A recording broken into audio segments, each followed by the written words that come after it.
Yo yo yo, sini Sabana.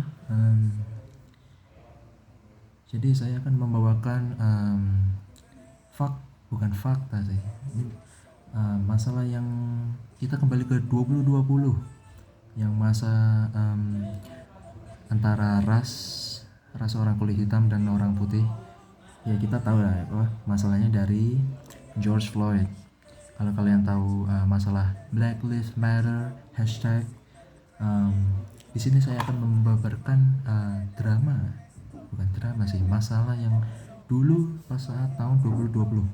Untuk rasa George Floyd ini juga dikenal sebagai kerusuhan di Minneapolis, Amerika. Untuk selama beberapa hari setelah kematian itu, ratusan pengunjuk rasa berkumpul di jalan masuk rumah Chauvin yang mendorong tanggapan polisi. Ini sangat-sangat serius sekali ya itu.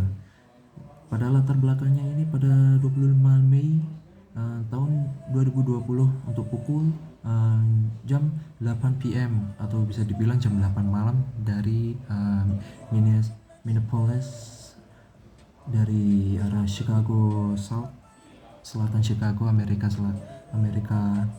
Serikat, untuk tentang pemasukan yang sedang berlangsung.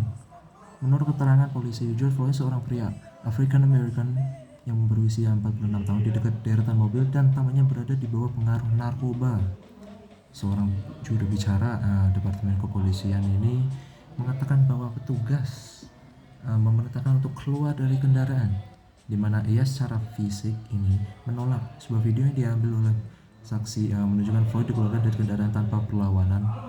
Menurut MPD, Minneapolis Police Department, petugas bisa memborgol tersangka dan terlihat bahwa ia tampaknya menderita tekanan medis.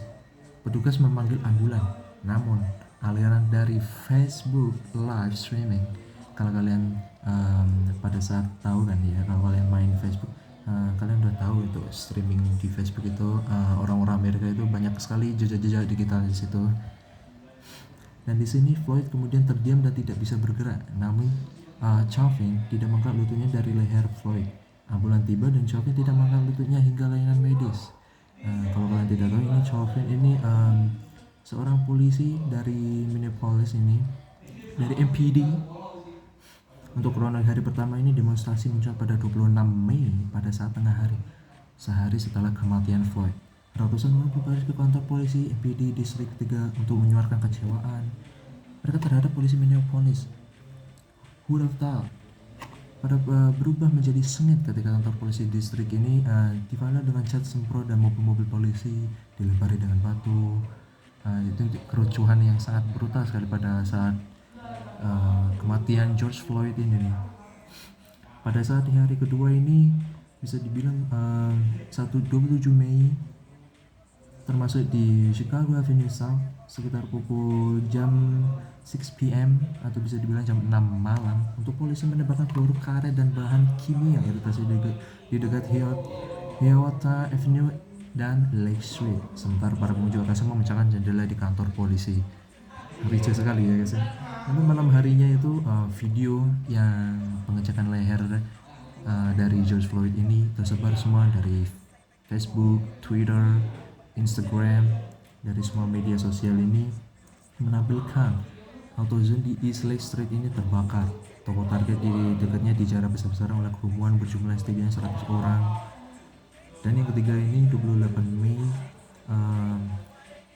dan 500 pasukan Garda Nasional nih, Garda Nasional Minnesota ini bisa dibilang kayak pembakaran banyak ini untuk menjelang tentang George Floyd. Untuk dari kita ketahui dengan masalah George Floyd, atau bisa dibilang ini Black Lives Matter, kejadian ini menghampiri yang di ujung sampai kematian tersebut itu membuatkan ricuh bisa dibilang. Alhasil, namun hal ini juga untuk membuat komunitas saat sana tenang, kematian Floyd di tangan polisi akhirnya membangkitkan problem rasisme. Ya bisa dibilang ya kan, kericuhan dari suatu berbeda ras itu langsung terbuatkan ricuh dikarenakan itu memang tinggi itu dalam masalah tentang dengan ras yang lain. apalagi yang dulunya dua kubu ras itu sangat benci sama lain gara-gara itu zaman penjajahan maupun zaman perbudakan ini. Untuk karena demokrasi tersebut, proses yang harus dibangun terus menerus lintas generasi lewat program pembangunan yang terstruktur dan komprehensif serta mengambil hikmah dari praktik-praktik terbaik yang terjadi di dalam dan luar negeri dari masa kini dan masa lalu. Sampai sekarang ini drama #Black Lives Matter ini bisa dibilang itu masih aktif ya dari sekarang. Jadi 4 tahun bisa melanjutkan drama ini udah gila sih. Terus, untuk titik lemah selanjutnya adalah sulitnya mengambil keputusan atas isu-isu strategis baik lokal maupun global. Terbukti Donald Trump secara sepihak mengangkat para loyalis dan bukannya pejabat karir nasional dan profesionalisme teruji.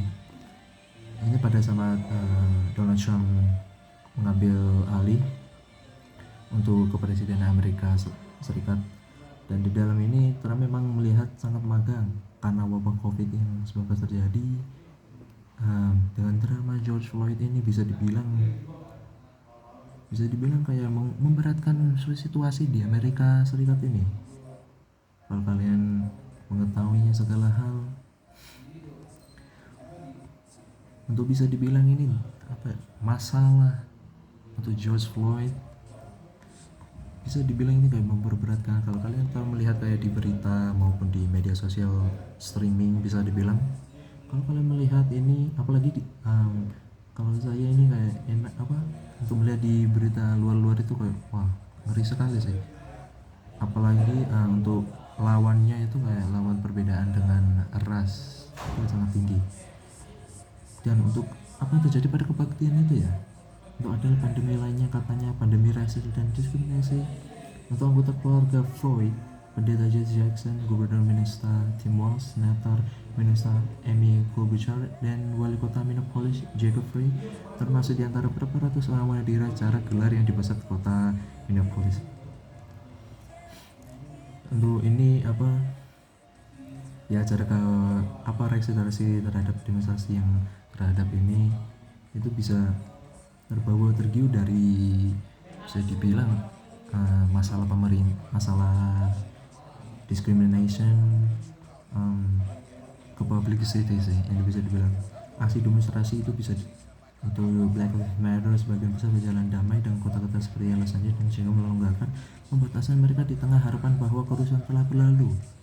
Untuk pemeriksaan autopsi terhadap jenazahnya mengungkap bahwa Floyd terpapar virus corona pada awal April.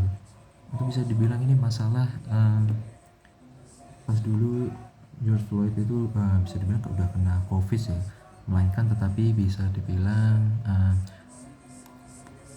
polisi dari situ tidak tahu bahwa untuk membunuh George Floyd itu apakah membenarkan dengan justice or not.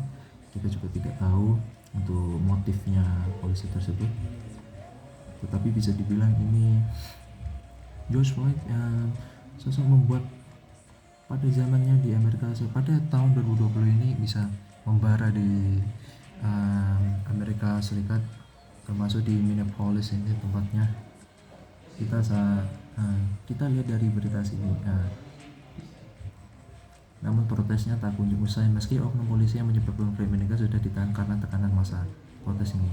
Melainkan polisi sudah ditahan itu, tapi tetap warga-warga maupun kayak pergerakan demo Black Lives Matter dari situ itu bisa dibilang masih aktif dari sampai sekarang ini, karena itu melambangkan orang-orang Afrika Amerika di situ sosoknya bisa dibilang kayak memajukan sesuatu yang ingin mereka itu ingin free, mereka tidak ingin menjadi kayak perbudakan pada kayak zaman dahulu itu. Jadi itu sih pada masalah drama yang aku inginkan. Ini berita krisis ini untuk Amerika Serikat. Ini aku suka ini dengan permasalahan dengan ini bisa kayak kita sebagai ras yang satu ini, kita kan ras udah banyak kan, ras suku yang berbeda-beda ini, tetapi ya kita tidak bisa meruntuhkan satu sama lain, melainkan kita harus menghormati, melainkan kita bisa berteman kepada ras yang lain-lain tersebut. Itu sih. So jadi ini sebagian dari saya penjelasan dari krisis beritanya George Floyd, #Black Lives Matter. Bisa dibilang ini cuma sedikit abal-abal, jadi ya check out now.